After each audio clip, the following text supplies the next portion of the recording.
നാലാം ദിവസത്തെ നോമ്പ് ധ്യാന ചിന്തയിലേക്ക് ഏവർക്കും ഹൃദ്യമായ സ്വാഗതം. ഇന്നത്തെ ചിന്താ വിഷയം കാൽവറിയിലേക്കുള്ള ഗോവേണി. ചിന്തയ്ക്ക് ആധാരമായി തിരഞ്ഞെടുത്ത വേദഭാഗം മത്തായി എഴുതിയ സുവിശേഷം 26-ാം അധ്യായം 40-ാമത്തെ തിരുവചനം.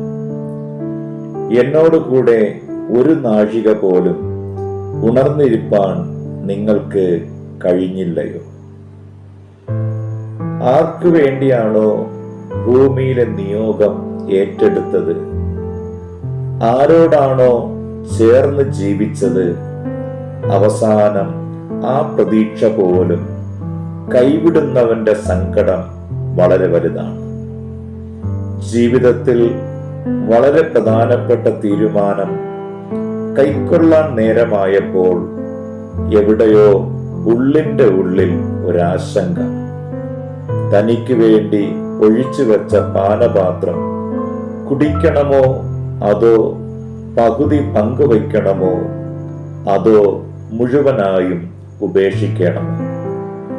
ഏതായാലും തീരുമാനം വൈകിക്കാൻ പാടില്ല.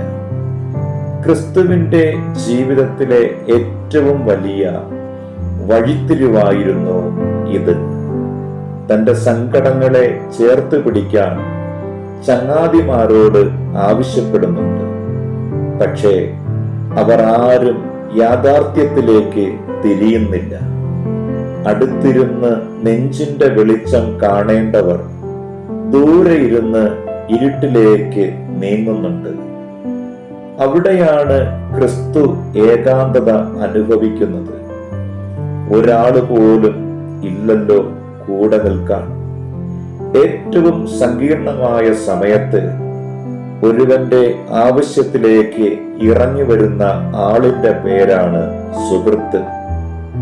അപ്പോൾ തന്റെ ആവശ്യത്തിലേക്ക് ആരുമില്ല എന്ന സങ്കടം വളരെ വലുതാണ്. തന്നെ ചങ്ങാതിമാർ കൈവിട്ടാലും കൈവിടാത്ത സ്വർഗത്തിലേക്ക് നോക്കി മുട്ടുമടക്കുന്ന ക്രിസ്തുവിനെ ധ്യാനിക്കുന്നത് നല്ലതായിരിക്കും. ഭൂമിയിലെ എല്ലാ ബന്ധങ്ങളും തകർന്നാലും സ്വർഗത്തിലെ ചരട് അല്പം പോലും അയയുന്നില്ല. ആ ചരടിന്മേൽ പിടിച്ചാണ് ഇനി മുതൽ എല്ലാ യാത്രകളും ആരംഭിക്കേണ്ടത്. സ്വന്തം ഇഷ്ടത്തിൽ നിന്നും ദൈവത്തിന്റെ ഇഷ്ടത്തിലേക്കുള്ള യാത്ര. കുരിശിലേക്കുള്ള യാത്രയിൽ സ്വയം ഇല്ലാതാകണം. പകരം ദൈവത്തിന്റെ ആഗ്രഹം എന്നിൽ നിറവേറ്റപ്പെടണം. കുരിശിലേക്കുള്ള യാത്രയിൽ ഏകാന്തത അനുഭവപ്പെടണം. ഏകാന്തതയിലുള്ള യാത്രയിലാണ് യഥാർത്ഥ സ്വയത്തെ തിരിച്ചറിയുവാൻ സാധിക്കുക. പ്രാർത്ഥിക്കുന്ന ഉദ്യാനം സ്വയം സൃഷ്ടിച്ചെടുക്കണം. ജീവിതത്തിന്റെ സങ്കീർണതയിൽ കൂടെ നിൽക്കാൻ നല്ല ബന്ധങ്ങളെ നേടണം. തീരുമാനങ്ങൾ എടുക്കാൻ പ്രയാസപ്പെടുമ്പോൾ ദൈവമുൻപാകെ ഹാജരാകണം. അയാൾ ഒരിക്കലും ഒരു പുസ്തകം എഴുതിയിട്ടില്ല. ഏതെങ്കിലും ഔദ്യോഗിക പദവി അലങ്കരിച്ചിട്ടില്ല. അദ്ദേഹത്തിന് ഒരു കുടുംബം ഉണ്ടായിട്ടില്ല. ഒരു സർവകലാശാലയിലും പഠിച്ചിട്ടില്ല. വലിയൊരു നഗരത്തിൽ താമസിച്ചിട്ടില്ല. ജനിച്ചു വളർന്നയിടത്തു നിന്നും 200 മൈലധികം സഞ്ചരിച്ചിട്ടില്ല. മഹത്വത്തിന്റെ അടയാളമെന്ന് ലോകം വിശ്വസിക്കുന്ന യാതൊന്നും ചെയ്തിട്ടില്ല. സ്വന്തം ജീവിതമല്ലാതെ മറ്റൊരു സാക്ഷ്യപത്രം അദ്ദേഹത്തിന് ഉണ്ടായിട്ടില്ല. ഈ വാക്കുകൾ ക്രിസ്തുവിനല്ലാതെ മറ്റാർക്കാണ് ചേരുക? സമർപ്പണ പ്രാർത്ഥനയ്ക്കായി നമുക്കൊരുങ്ങാം. ഇനിയുള്ള പ്രാർത്ഥനാ വാചകങ്ങൾ കേട്ടതിന് ശേഷം അല്പസമയം ധ്യാനിക്കുക. പ്രിയ യേശുവേ, 3.5 വർഷക്കാലം അങ്ങയോടൊപ്പം സഞ്ചരിച്ച ശിഷ്യഗണം അങ്ങയിൽ നിന്ന് അകന്ന് ഇരുട്ടിലേക്ക് പോയതിനേക്കാൾ വലിയ ഒറ്റപ്പെടൽ എൻ്റെ ജീവിതത്തിൽ ഞാൻ അനുഭവിച്ചിട്ടില്ല എന്ന് മനസ്സിലാക്കുന്നു. ഇരുട്ടിലേക്ക് പോയതിനേക്കാൾ വലിയ ഒറ്റപ്പെടൽ എൻ്റെ ജീവിതത്തിൽ അനുഭവിച്ചിട്ടില്ല എന്ന് ഞാൻ മനസ്സിലാക്കുന്നു.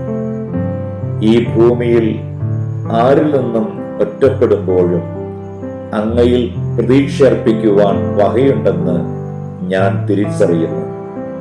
പ്രതിസന്ധികളിൽ തിരുമുൻപാകെ അഭയം തേടുന്ന മനസ്സിന്റെ ഉടമയായി എന്നെ രൂപാന്തരപ്പെടേണ്ട ആവശ്യകത ഞാൻ അറിയുന്നു.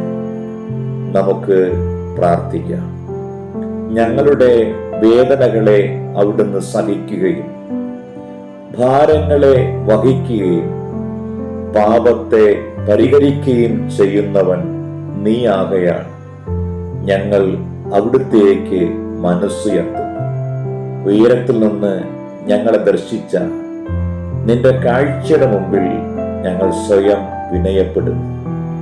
കാണാതെ പോയ അനവധി ജീവിത യാഥാർത്ഥ്യങ്ങളിലേക്ക് കൂട്ടിവരുത്തേണമേ.